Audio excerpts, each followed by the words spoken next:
The Berklee Beantown Jazz Festival returns on Saturday, September 29th with 6 hours of free music in Lower Roxbury. To tell us about the event are two of the performers, the managing director of the Berklee Global Jazz Institute, Berklee Beantown, and the leader of Ralph Peterson's Aggregate Prime, Ralph Peterson. Thank you both very much for being with us. Pleasure to be with you. You've both played these in the past, and I want to start with Ralph. For people who haven't been to one of these before, what's it like?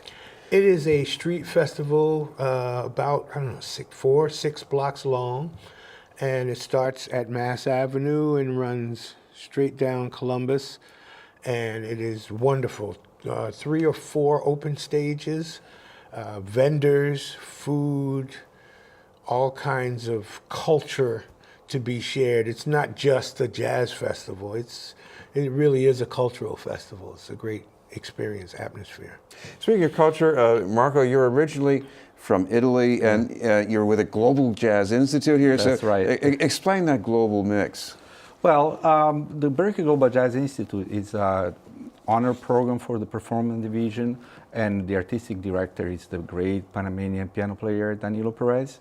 And the idea is to basically have culture from all the world to in a way mix with jazz and create new sound and create new ideas.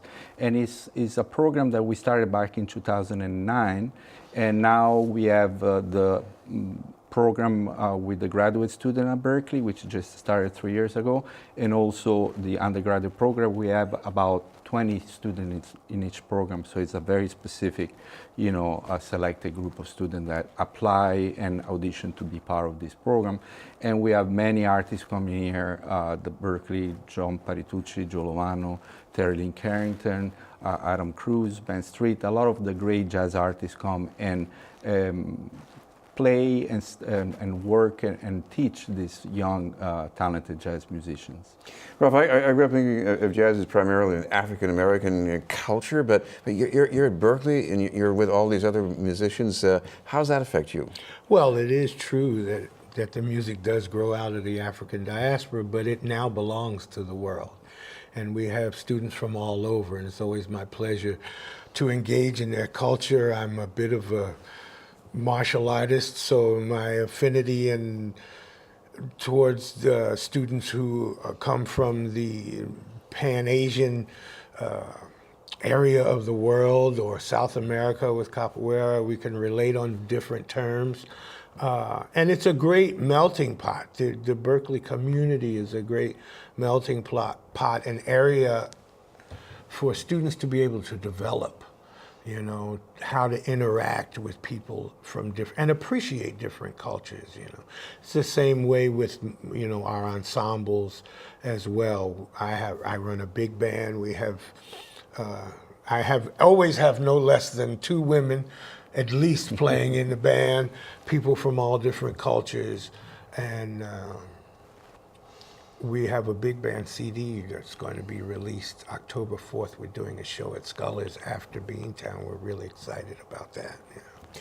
Marco, the name of your quartet, the Almas Antiguas, in Spanish, what does that mean? What were you thinking of when you took that name? Well, Almas Antiguas means old souls, and it refers to that experience that sometime in life we have, that we meet a person or we go to a place or we have an experience that we feel like we already had in a different life, and in a way it sort of permeates the music of the CD. I feel it like in a romantic way, but the music is very interesting. The group is amazing. I've collaborated for 10 years now with the great bass player Eddie Gomez.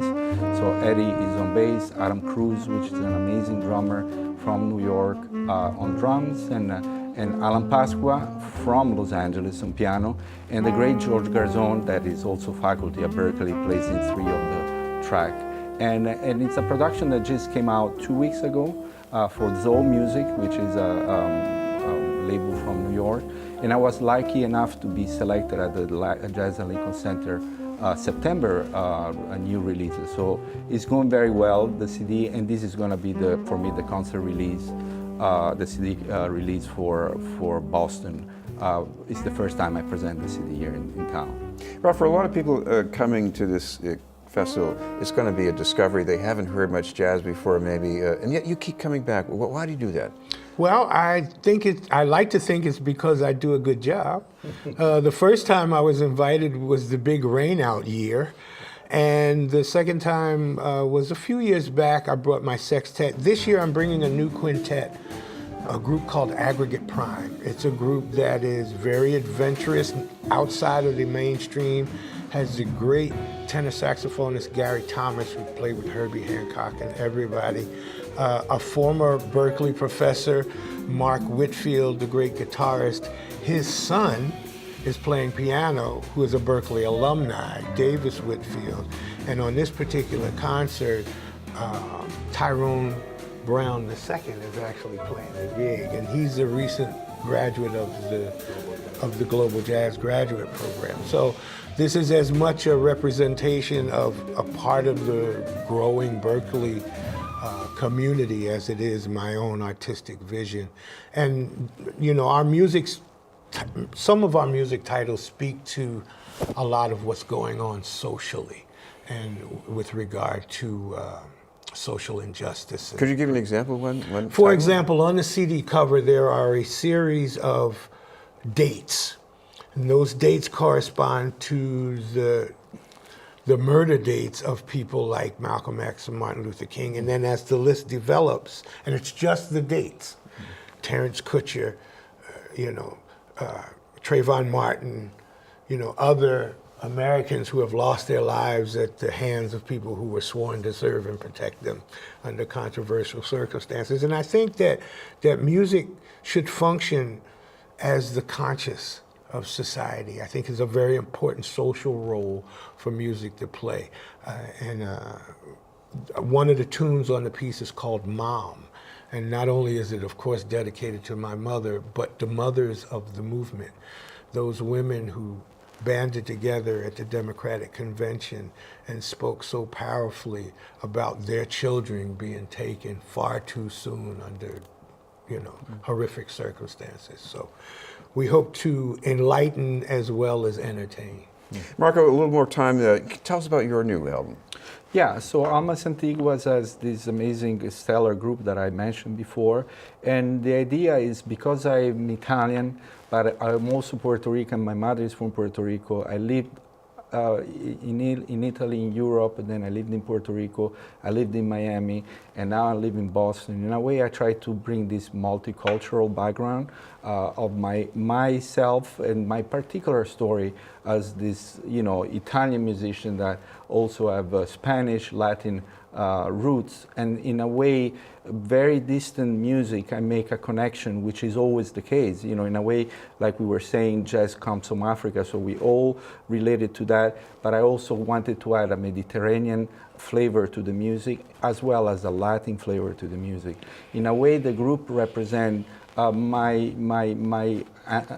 roots, because half of them are New York Puerto Ricans, and the other half are American Italians. So in a way, it worked out. In a way, I didn't want that. I wasn't thinking specifically about it, but at the end, it worked out, and they're very sensitive to both culture. And of course, they're all amazing jazz musicians. They really are great jazz musicians, but they do understand these other cultures. So in a way, the music represents this multicultural idea of bringing your identity through jazz. Ralph, this is going to be on Saturday, 12 to 6. It's free. It's at Mass and Columbus Ave. And if people want more details, what's the best way to chase that down? I believe it's the BeantownJazzFestival.com is the Yeah, website. it's on the Berklee It's on website. the Berklee.edu website. It's also on my website at www.ralphpetersonmusic.com, along with other information. Thank you both very much, Ralph Peterson and Marco Beantown.